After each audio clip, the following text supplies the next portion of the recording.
The Brief, Chapter 1, Part 2. An hour and a half later, Charles unlocks the main doors of chambers and directs Cohen's clerk and the client towards Temple Tube Station. He returns to his room where Cohen is still packing his briefcase. "I don't want to hold you up," says Cohen, "but can we have a quick word about something new?" Charles looks at his watch. He still has over an hour's journey to get home, where things are already difficult enough with Henrietta. Another late return is not what he and his wife need. But he reluctantly resumes his seat. Far away. "I was duty solicitor at Snow Hill Police Station last night. They had 2 men in custody for the Express Dairy robbery and murder. I didn't get a good look, but I think one's an old client, a chap called Derek Plummer. He's got a string of convictions, robbery, always as a getaway driver." Charles's ears prick up. "Did you sign them up?" he asks. He's too junior to have been instructed on a murder case, but if Ralph Cohen has managed to get the 2 men to sign legal aid forms, a very tasty brief might be coming his way. "No," replies Cohen. "They were about to be interviewed. I would have sat in, but the officer in the case was called away and they were left in the cells. Eventually I went home. But as I was leaving, I overheard they're going to be produced at Bow Street tomorrow. I don't suppose you happen to be free, do you?" "I'm not in court," replies Charles tentatively, "so I suppose it might be possible." Cohen shrugs. "It might be a complete waste of time," he says, "and I can't promise you'll be paid. But if you happen to be there and they're not represented yet, we can chaperein." The solicitor smiles and winks gently.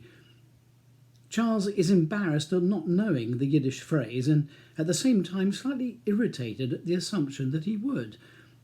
Ralph Cohen, a greying man in his early 60s, has been in practice since just after the Great War. His offices, 2 rooms above a laundry in the East End of London, where having a Jewish surname is a positive advantage, are emblazoned across 3 windows with Cohen and Partners. Different rules apply at the bar, the much more elitist establishment branch of the profession, where class and religious prejudice are endemic. Anti-Semitism has been a daily nuisance throughout Charles's life. He and his brother David frequently returned home with bloodied noses, missing stolen school books, and once, in David's case, without his shoes. As a result, their father, Harry, took the boys to the gym, where he and his brothers had boxed since they were young. There, Charles discovered a talent for violence. By 15, he was London's schoolboy champion. During the war, he represented the RAF, and when he picked up his education again at Cambridge, he got a blue. From then on, Charles's size and skill meant that he was rarely physically challenged. In any event, the anti-Semitism at Cambridge was more subtle. His peers and tutors traded it not in fisticuffs, but in snubs and closed doors.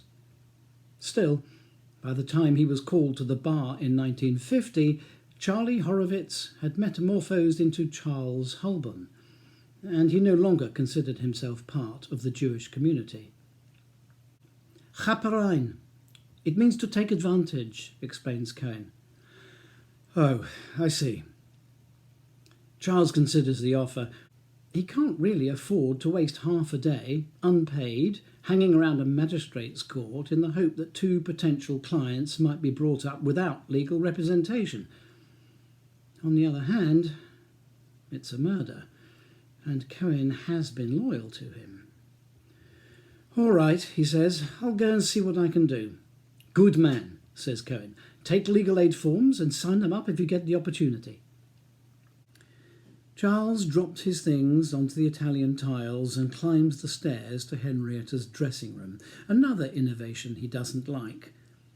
When they moved in, to a house he thought too large and ostentatious for the 2 of them, it at least had the advantage of 2 spare bedrooms. Then Henrietta decided that she required a dressing room, which had metamorphosed into her bedroom, now with an ensuite bathroom, where she sleeps half the week on account of her bad heads and the demands of his late-night working. "Oh, there you are. You're late." Henrietta stands at her dressing table trying to fasten a necklace. "Here, do this for me, will you?" she says. She's in evening dress, her long chestnut hair piled in a complicated style on top of her head. The dress is cut very low at the back, and Charles sees that she's not wearing a bra. As she approaches him and hands him the necklace, he smells the perfume he bought her for Christmas, with the proceeds of the indecency plea at Bedford Assizes. Almost everything they own, with the exception of gifts from her parents, are the indirect proceeds of crime, and it amuses him, and irritates Henrietta, to identify their belongings by reference to the crime that paid for them. Thus, last year's holiday was courtesy of the fraud at the Old Bailey. Henrietta's dress, the one she's wearing, came from the armed robbery at Canterbury. Who said crime didn't pay? "You smell good," he says. "Thank you." He finishes fastening the necklace and kisses the nape of her neck. She moves away without response. "You, on the other hand, look dreadful," she comments, looking at him through the mirror of her dressing table while inserting her earrings. "Late con?" "Yes, that buggery I told you about." Henrietta shakes her head. "I bet half the temple covets your practice, Charles." "Look," he replies, calling after her and flopping onto her bed. "I've had a hard day. Can we save the shabbiness of my practice for the next row? We've the whole weekend free if it's important to you." "I still don't understand why you won't move completely into civil work," she replies from the bathroom. "You'd earn more and keep up with the paperwork without working every night. Daddy says you've the mind for it." "How nice of Daddy," says Charles under his breath. Then, more audibly, "I've explained this hundreds of times. Criminal work is important. Everyone's entitled to a proper defence, even those at the bottom of the pile who can't afford to pay for it. You forget. I was there once." He stands and follows her into the bathroom. She's straightening her stocking seams before a full-length mirror. "Fine words," she says, "but I'm not convinced you really believe them. I think if you really examined your motives, you'd just find you love the grubby excitement of it." Charles slides his arms round her from behind and cups her breasts. "Grubby excitement? You used to like a bit of rough." She sighs. "Once, maybe. Not now. Take your hands away, please. You'll mark the silk." "Had a hard day, dear? Have a drink and I'll massage your shoulders. Dinner'll only be a few minutes," says Charles with heavy irony, but he removes his hands as requested. "Fuck off, Charles," she says, walking past him out of the bathroom and beginning to search through her wardrobe. The words somehow carry added venom when spoken so beautifully and by such a beautiful woman.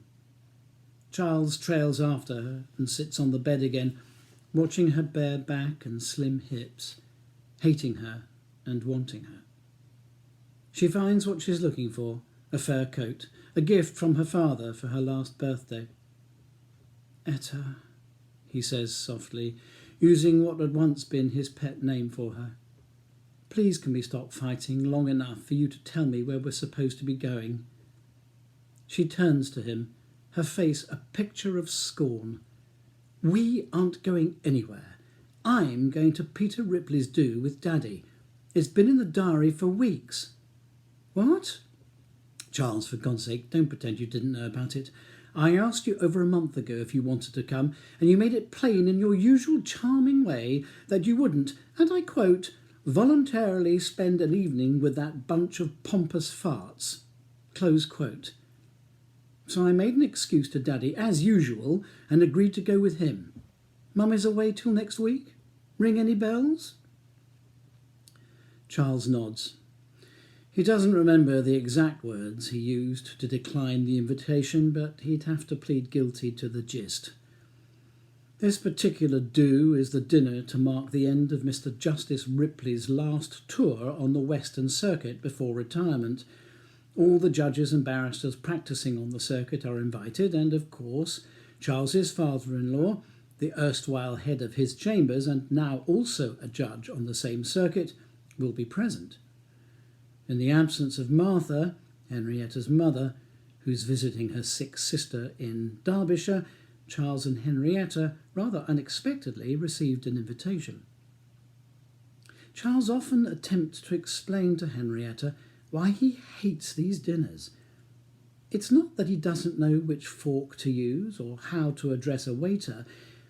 It's just that the judges, the benchers, their wives, the High Sheriff and so on, they all share a common background. They went to the same schools and the same universities. They play cricket in the same teams, attend the same balls, know the same people. Charles can busk it, be convivial, pretend to show interest in what or who they're talking about, but it's an act.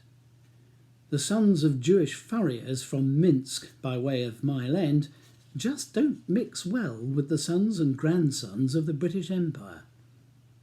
Charles may have cast off his Jewishness while at university, but he knows he'll never be one of them. And when he is persuaded to attend, he often returns home from the evening hating everyone there and, for some reason he can't explain, himself as well. Henrietta has read his mind. Tell me something, Charles. What made you choose a profession where you'd feel such an outsider? And why, if you wanted to do criminal work, did you accept Daddy's invitation to join a mainly civil set of chambers? You talk about tribes, which you know I think is complete rubbish, but then you deliberately join those which are guaranteed to make you uncomfortable. And then you complain. You don't understand. If you'd grown up... Oh, for heaven's sake, she interrupts, if you mention the Jewish thing once more, I'll puke. Your father may have grown up in Bow or wherever it was, but it's hardly the Warsaw Ghetto. And not everyone's an anti-Semite. I'm not Jewish, remember? And I married you. The only person who's conscious of your religion is you. You can't possibly be serious. Do you suppose for 1 minute I'd have got into chambers had you not committed the dreadful faux pas of marrying me? Half the members of chambers can't stand me. I doubt that, but if it's true, it's nothing to do with your religion. Every time you upset someone, it's never your fault. It's theirs because they're anti-Semitic. It's the perfect self-defence mechanism. Charles stands wearily, pulling off his tie. Can we please leave this one for now, Henrietta? I've had a particularly difficult day. Yes, we can leave it for now, Charles, because I'm off. I believe Fiona's made you something to eat, but if not, I suggest you walk to the pub in the village.